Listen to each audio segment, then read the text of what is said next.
Hello students, welcome in our YouTube channel Prayag science classes. तो आज class 10th की biology से कुछ महत्वपूर्ण क्वेश्चन लेके आया हूँ मैं, जो कि आपके एग्ज़ाम के पॉइंट ऑफ व्यू से बहुत ही महत्वपूर्ण हैं। और ये चैप्टर नंबर 6 के जो कि आपका जैव पराक्रम यानी लाइफ प्रोसेस है, उसमें से महत्वपूर्ण क्वेश्चन है। तो देखिए, पहला क्वेश्चन यहाँ पे दिया गया है आपका वायवीय श्वसन में। पहला क्वेश्चन जो है यहाँ पे, वायवीय श्वसन में ग्लूकोज अणु के ऑक्सीकरण से एटीपी के कितने अणु निर्मित होते हैं। ऑप्शन नंबर ए दिया है 36, बी 38, सी 4 और डी 15। तो गाइस, जो हमारा वायवीय श्वसन होता है, यानी जो वायवीय श्वसन होता है उसमें ग्लूकोज का ऑक्सीकरण होता है, यानी कि ग्लूकोज का ऑक्सीडेशन होता है। तो इसमें से ग्लूकोज के अणु के ऑक्सीडेशन से, ग्लूकोज के एक अणु के ऑक्सीडेशन से 38 एटीपी निकलते हैं। कितने एटीपी निकलते हैं? 38। तो आपका ऑप्शन नंबर बी सही है। दूसरा क्वेश्चन देखते हैं।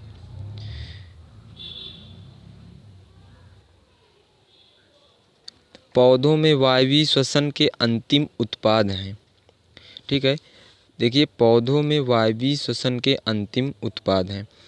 जो पौधों में वायवीय श्वसन होता है उसमें अंतिम उत्पाद उसका क्या होता है, यानी कि उसका प्रोडक्ट क्या होता है। ऑप्शन नंबर ए दिया है कार्बन डाइऑक्साइड, H2O तथा ऊर्जा। ऑप्शन नंबर बी दिया स्टार्च तथा ऑक्सीजन। ये यहाँ पे सॉरी, ऑक्सीजन होगा यहाँ पे। ठीक है, ये ऑक्सीजन है आपका। ठीक, ऑक्सीजन। सी है शर्करा तथा ऑक्सीजन। डी नंबर है आपका जल व ऊर्जा।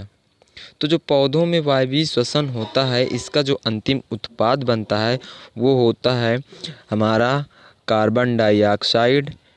देखिए, CO2 plus H2O plus energy, plus क्या होती है? एनर्जी। तो इसमें आपका ऑप्शन नंबर ए सही होगा। Option number A, carbon dioxide, H2O तथा ऊर्जा। ठीक, अगला क्वेश्चन है, एक स्वस्थ मनुष्य में नाड़ी की गति प्रति मिनट होती है, यानी कि जो एक स्वस्थ मनुष्य होता है उसमें पल्स की जो स्पीड होती है, उसकी गति होती है प्रति मिनट में कितनी होती है, यानी पर मिनट कितनी होती है। यानी कि पल्स की स्पीड पूछ रहा है पर मिनट में। तो इसका जो पहला ऑप्शन दिया है 62 है, फिर बी ऑप्शन है 72, सी ऑप्शन है 82 और डी ऑप्शन है आपका 92। तो आप लोगों को सबको पता है, पढ़ाया भी जा चुका है।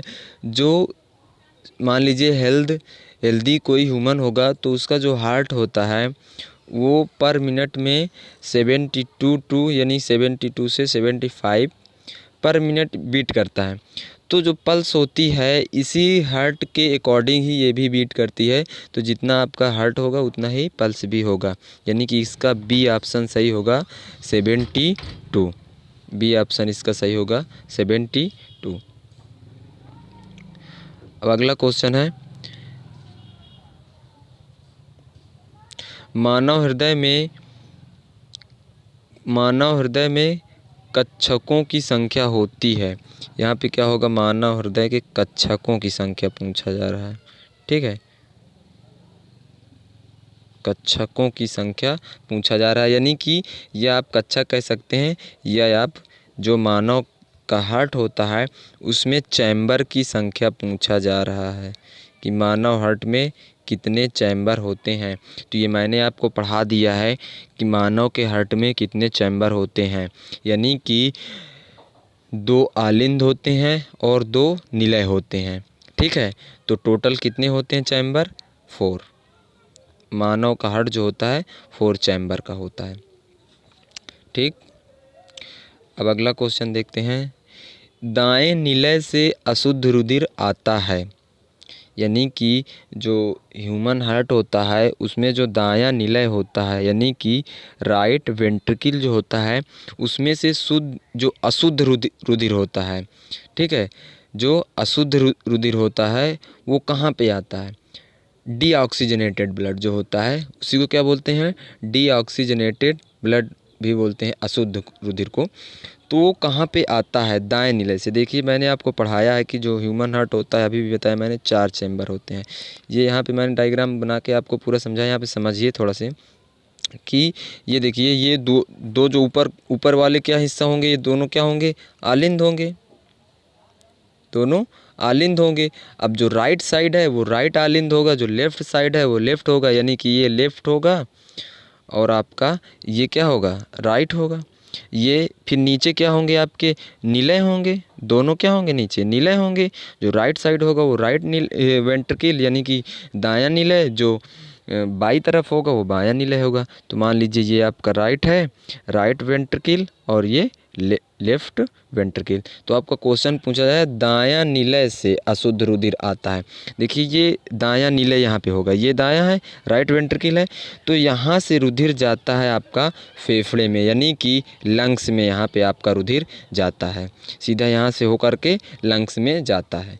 ठीक, तो इसमें जो आपका ऑप्शन नंबर देखिए, ए दिया है फेफड़े में, फिर बी दिया है हृदय में, सी दिया है त्वचा में, और डी दिया है यकृत में। तो इसका ऑप्शन नंबर आपका ए जो होगा सही होगा, फेफड़े में। दाएं निलय से रुधिर कहाँ जाता है? फेफड़े में जाता है। अगला क्वेश्चन देखते हैं। फेफड़े से शुद्ध रुधिर आता है, फेफड़े से शुद्ध रुधिर आता है।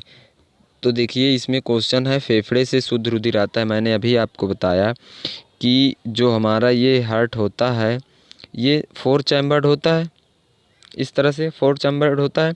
ये जो क्या होता है, ये राइट आर्ट्रियम होता है, यानी कि दायां आलिंद होता है, ये बायां आलिंद लेफ्ट एट्रियम, और नीचे आपके वेंट्रिकल होंगे तो ये राइट वेंट्रिकल होगा, और ये क्या होगा? लेफ्ट वेंट्रिकल होगा। तो अभी मैंने बताया कि राइट वेंट्रिकल से ब्लड जो जाता है यहाँ पे होंगे लंग्स, आपके लंग्स में जाएगा, यहाँ से ब्लड जाता है लंग्स में, और लंग्स में ब्लड जो डीऑक्सीजनेटेड होता है यानी कि अशुद्ध रुधिर होता है वो लंग्स से ऑक्सीजन को लेता है और वो ब्लड ऑक्सीजनेटेड हो जाता है, और ऑक्सीजनेटेड होने के बाद ये ब्लड हमारा आता है लेफ्ट एट्रियम में, यानी कि जो बायां आलिंद होता है वहाँ पे रुधिर आता है। तो फेफड़ों से जो रुधिर आता है वो कहाँ पे आता है? बाएं आलिंद में। ठीक है, तो ऑप्शन देखते हैं इसका क्या क्या दिया है। पहला ऑप्शन दिया है दाएं निलय में, फिर दाएं आलिंद में, बाएं निलय में, बाएं आलिंद में। तो ये सारे आपके गलत होंगे और ये डी नंबर सही होगा। कहाँ पे आएगा? बाएं आलिंद में। कहाँ पे आएगा? बाएं आलिंद में। अगला क्वेश्चन देखते हैं।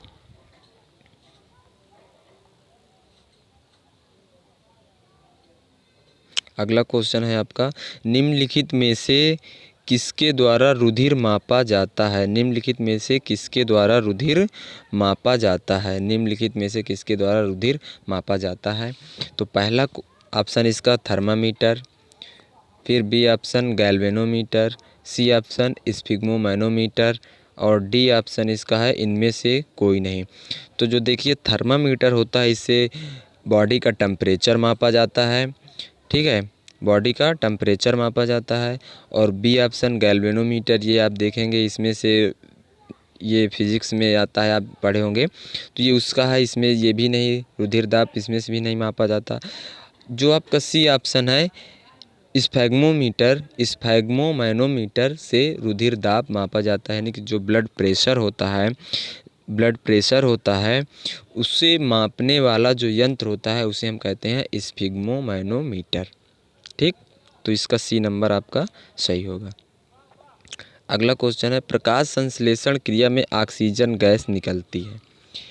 ठीक, जो प्रकाश संश्लेषण की क्रिया होती है, ठीक है, मैंने आपको पढ़ाया प्रकाश संश्लेषण की क्रिया जो होती है उसमें ऑक्सीजन गैस भी रिलीज होती है। जैसे आप लोग कार्बन डाइऑक्साइड, ठीक है, प्लस H2O, प्रकाश संश्लेषण की क्रिया होगी, इसमें क्या होगा, मान लीजिए कार्बोहाइड्रेट्स बनेगा, यानी ग्लूकोज बनेगा, कार्बोहाइड्रेट्स प्लस ऑक्सीजन गैस, कुछ प्लस जल भी निकलती। तो ये ऑक्सीजन गैस जो निकलती है, ये पूछा जा रहा है कि प्रकाश संश्लेषण की क्रिया में जो ऑक्सीजन गैस निकलती है वो किस में से निकलती है, कार्बन डाइऑक्साइड से, पहला ऑप्शन दिया कार्बन डाइऑक्साइड से, जल से, वायु से, या फिर डी ऑप्शन दिया है पर्णहरिम से।